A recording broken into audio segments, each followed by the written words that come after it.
Good day, my name is Martinez Mares, serial number 31990215, and this is my Ingm development project model.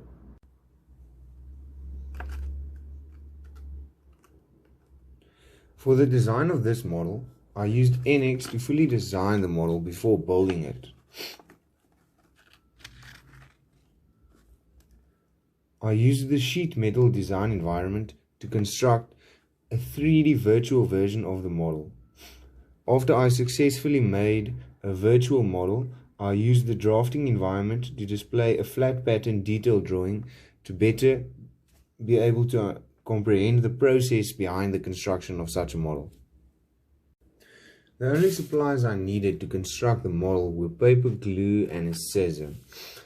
I firstly printed out the detail drawings to scale to make sure the base and branch would fit.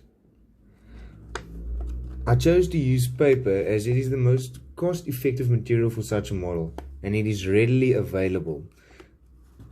Paper is also strong enough for this particular model, as there are no strength or force requirements that the model has to meet.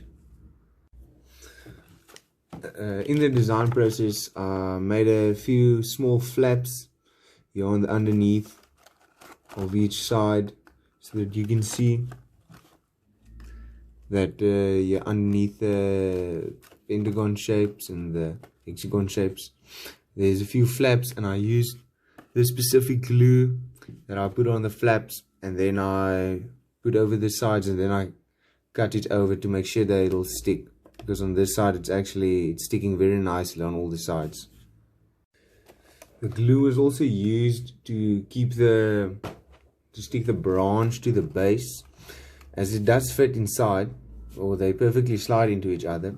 The glue does help to further just strengthen it. So the base and the branch are basically one solid part now.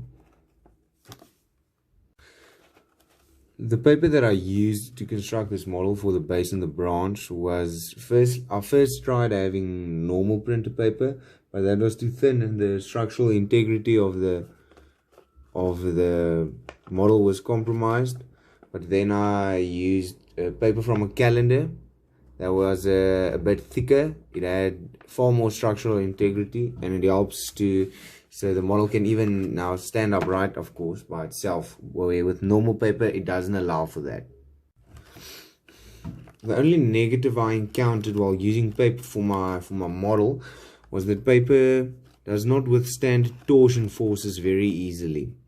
So I had to use a lot of glue and a lot of small flaps that I had to put inside to make sure that the paper doesn't entirely twist and lose all of its integrity.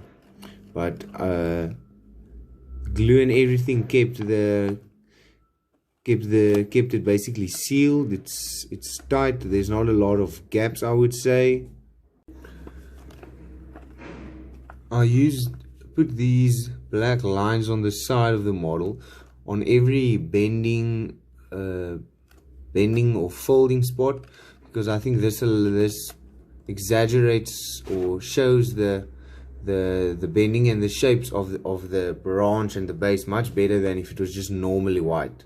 And where these lines, they accentuate the different lines, and you can easily make out the shape much better now.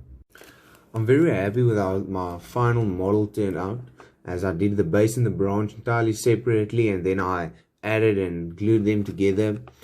But in the future, I would definitely try to use a material that's a bit harder, not affected by torsional forces as much, because the moment you start using some glue on paper as thin as this, then your accuracy is going to be impaired.